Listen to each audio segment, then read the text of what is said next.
We have another requested review, this time for a show called Horseland. Considering that talking about My Little Pony is practically part of my job description these days, this show was recommended to me based on it having similar themes, but I'll get to that in a little bit. Horseland is set on a horse ranch of the same name, with the story being split between the horses and their owners. This is one of those shows where the animals can all talk to each other and can understand what the humans are saying, but the humans can't understand them. Imagine Littlest Pet Shop without Blythe. The first thing you'll probably notice here is that the show has a very realistic look to it, which makes it a little off-putting when you see the brightly colored horsies that all have candy stripes in their hair. I mean, I can accept that in Friendship is Magic or Littlest Pet Shop because it fits the overall aesthetic of the show's universe, but it's a little harder to justify having a horse with pink or purple neon highlights in what's essentially supposed to be real life. Putting that aside for the moment, though, we first get introduced to a group of animal sidekicks. Let's see, there's Bitchy the cat, Piggy the future bacon, Chickadee the chickadee, and Sean Connery the Sean Connery. This is one fine place to call home. Anyway, they explain a bit about how the show works, and then we cut to the main characters who are setting up a picnic, before immediately triggering a flashback.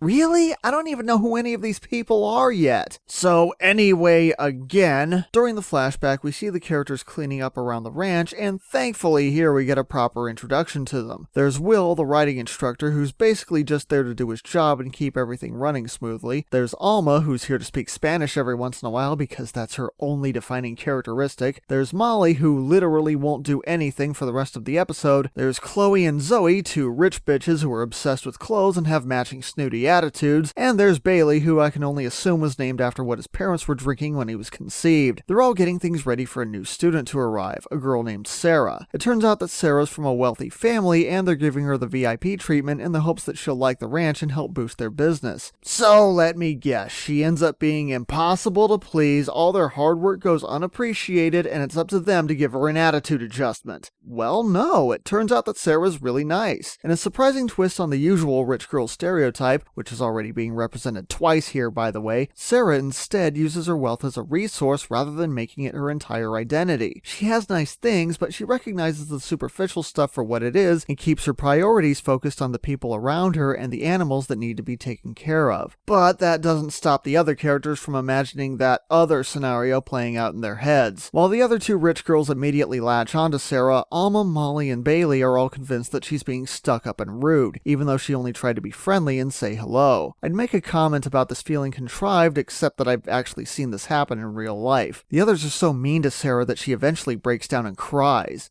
Hey guys, you're supposed to make her like it here, remember? Helping the business and all that? What the hell happened to that plan? It completely evaporated as soon as she showed up. Even her horse gets treated like crap, as it turns out the other horses have personalities that match their owners. This culminates in a prank to make it look like Sarah's horse Scarlet bit one of the other horses. Okay, considering the realistic design of the show, I have to wonder if these horses have any concept of being put down, cause that kind of shit can happen in these situations. Of course horses can be replaced. I don't like the sound of that. In fact, setting aside Scarlet for a moment, what about the injured horse that ended up spazzing out and falling down? What if it had broken a leg? Well, thankfully it also turns out that Sarah is something of a horse whisperer, and while she goes to make sure the fallen animal is okay, Bailey gets video evidence that proves Scarlet is innocent too. The others all start to realize that they may have been too harsh on Sarah, but what finally drives the point home are Chloe and Zoe. They point out that the way the others have been acting around Sarah, jumping to conclusions, treating her like garbage, and not giving her a fair chance, is more like something they would normally do. Fucking ouch, man. You know you have a problem when you're being more antagonistic than the characters who were practically introduced as the series antagonists. With everyone making up, we finally cut back to the picnic from the beginning. The kids suddenly get attacked by a mountain lion.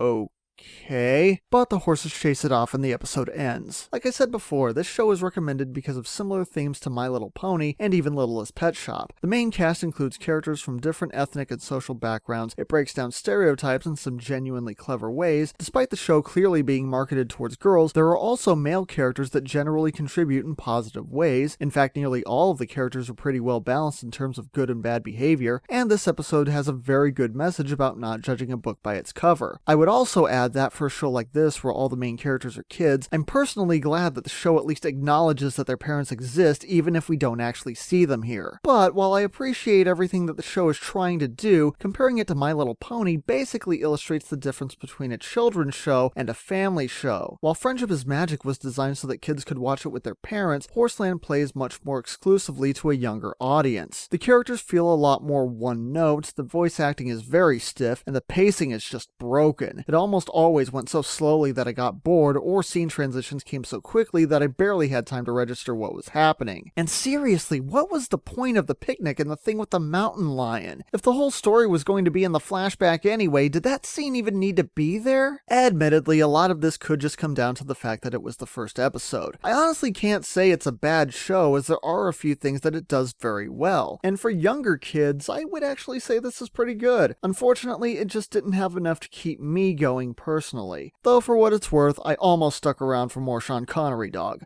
Almost. I'll take the rapists for 200.